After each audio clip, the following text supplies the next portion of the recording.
প্রকাশ্যে আপনারা দেখেছেন আমাদের ভাইদেরকে উপর থেকে হেলিকপ্টার দিয়ে গুলি করে হত্যা করা হচ্ছে।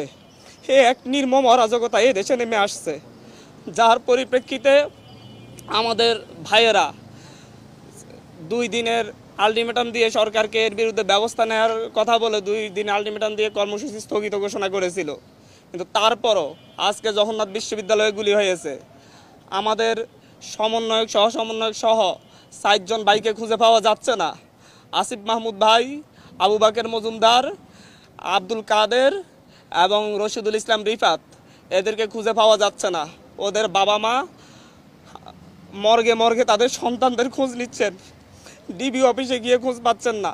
একটা যৌক্তিক দাবি নিয়ে রাস্তায় নেমেছিলাম, সেই যৌক্তিক দাবির জন্য কেন আমাদের 200 প্রাণ দিতে হবে? একটি স্বাধীন রাষ্ট্র কেন তারা দমন করবে, তারপরে দমন করতে না পারলে দাবি মেনে নিবে, এরকম সিদ্ধান্ত কাদের মাথা থেকে আসে? এই যে 200 লাশ পড়েছে, এটার জন্য কি উনি অনুতপ্ত? এটার জন্য কি উনি দায় স্বীকার করেছেন? উনি কি ক্ষমা চেয়েছেন? আমরা কিভাবে এই রক্ত খেকো মন্ত্রীদের সাথে আমরা আলোচনা করতে পারি, যারা রক্তের বন্যা বয়ে এই দেশে একটা অরাজক পরিস্থিতি সৃষ্টি করেছে? আমাদের ভাইরা কি ক্যাম্পাসে তাদের বাবা মা কি কান্না করতেছে না বাসায় বাসায়? এরকম অরাজক পরিস্থিতি তৈরি করে কেন আমাদের? আমার একটা জুনিয়র ছোট ভাই, ওকে গুম করে দিতে হবে কেন আপনাদেরকে? বাংলাদেশ ছাত্রলীগের সভাপতি সাধারণ সম্পাদক মধুর ক্যান্টিনে সংবাদ সম্মেলন করে হুমকি ধমকি দিচ্ছেন এই আন্দোলনকে দমন করবেন।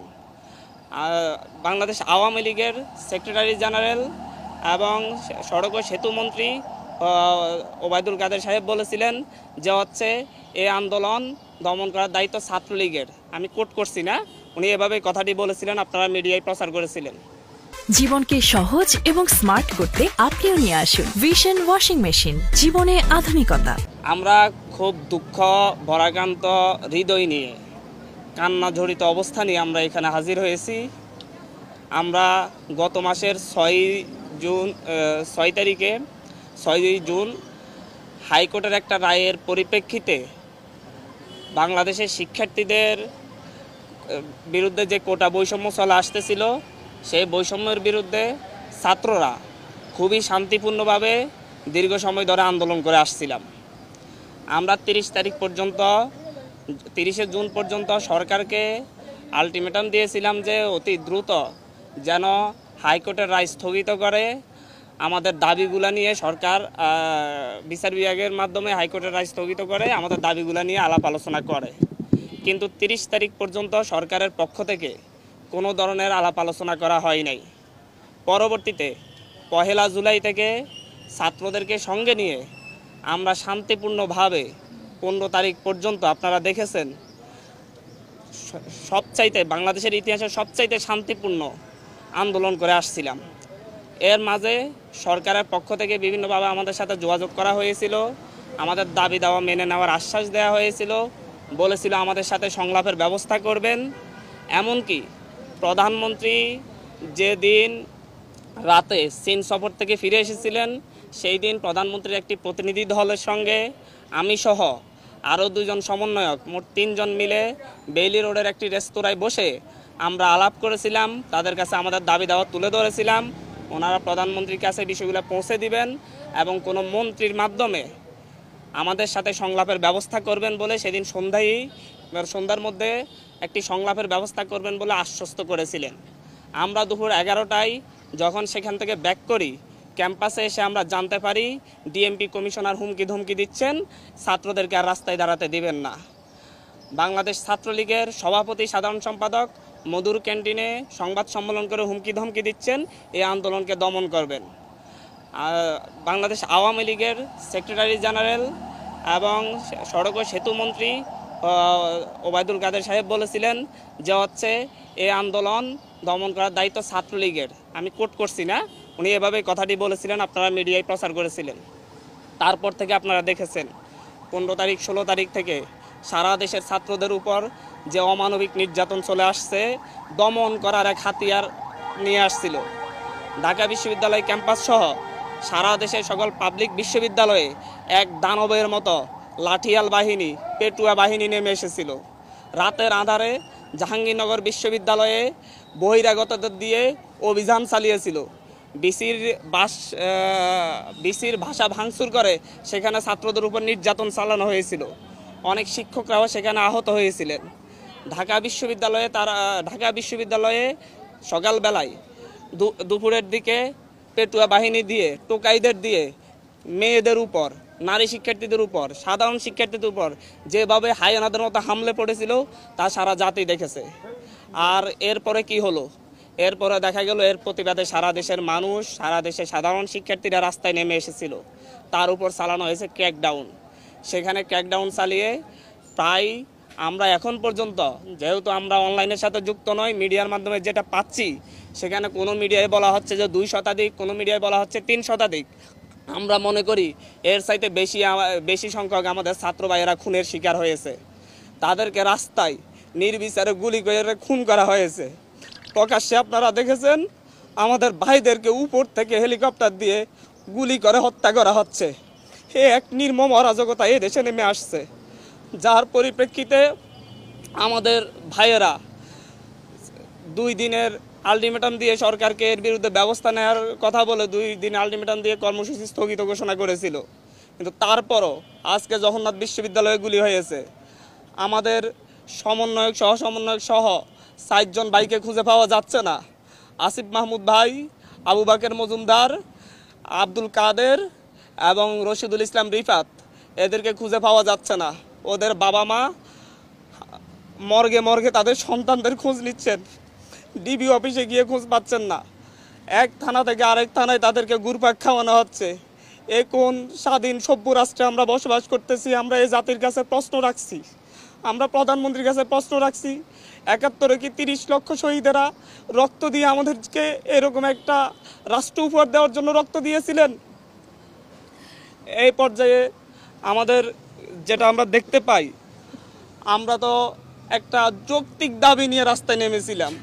সেই যৌক্তিক দাবির জন্য কেন আমাদের 200 প্রাণ দিতে হবে?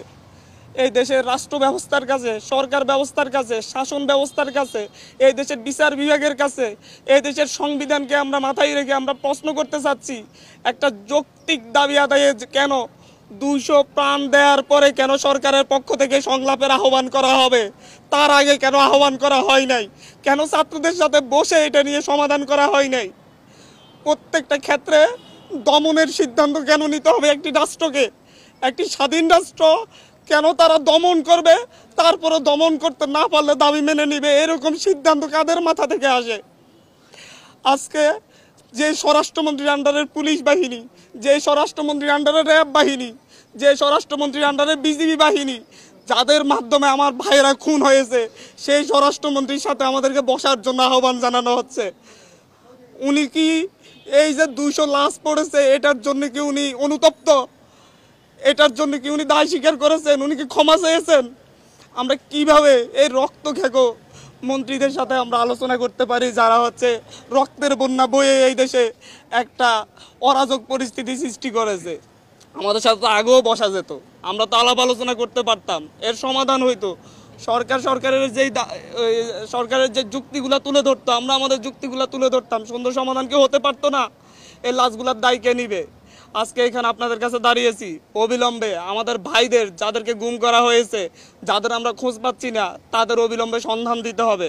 24 ঘন্টার মধ্যে সন্ধান না দিলে আমি আমার ভাইদেরকে নিয়ে আমি রাস্তায় শুয়ে থাকবো।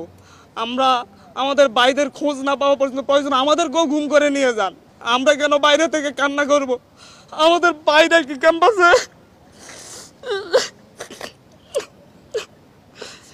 তাদের বাবা মা কি কান্না করতেছে না বাসায় বাসায়? এরকম অরাজক পরিস্থিতি তৈরি করে কেন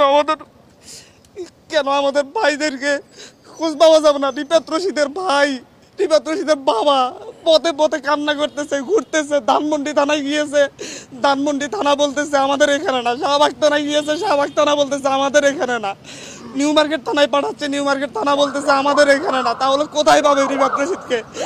আমার একটা জুনিয়র ছোট ভাই, ওকে গুম করে দিতে হবে কেন আপনাদেরকে?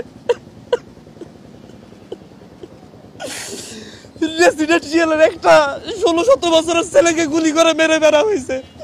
পুলিশ বাহিনীর সাথে, র্যাবের সাথে, ডিজিএফ এর সাথে লাঠি নিয়ে, অস্ত্র শস্ত্র নিয়ে সাদা পোশাকে ছাত্রলীগ যুবলীগ কেন হামলা করবে?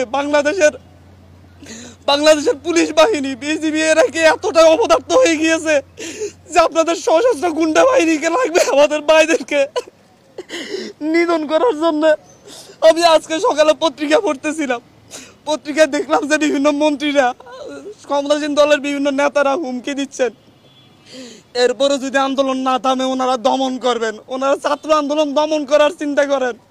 ওনারা ভুলে যাচ্ছেন 1952 সালে দমন করতে গিয়ে পাকিস্তানি হানাদাররা ব্যর্থ হয়েছে, 69-এ ব্যর্থ হয়েছে, 64-তে ব্যর্থ হয়েছে, 66-তে ব্যর্থ হয়েছে। ওনারা কিভাবে সফল হবেন? ওনাদেরকে এখনো বলবো, আমাদের প্রতিটা ক্যাম্পাসে নিরাপত্তা নিশ্চিত করুন, আমাদের ভাইদেরকে ছেড়ে দিন। আমি নিজে আতঙ্কিত। আমি এখানে এসেছি আমার জীবনের মায়া নিয়ে। আশপাশে ডিজিএ পাই, ডিবির লোকজন ঘুরে বেড়া করতেছে। আপনাদের এখান থেকে উঠে যাওয়ার পর হয়তো আমারও আর খোঁজ পাওয়া যাবে না। এভাবে একটা সভ্য রাষ্ট্র চলতে পারে না, এভাবে কোনো স্বাধীন রাষ্ট্র চলতে পারে না।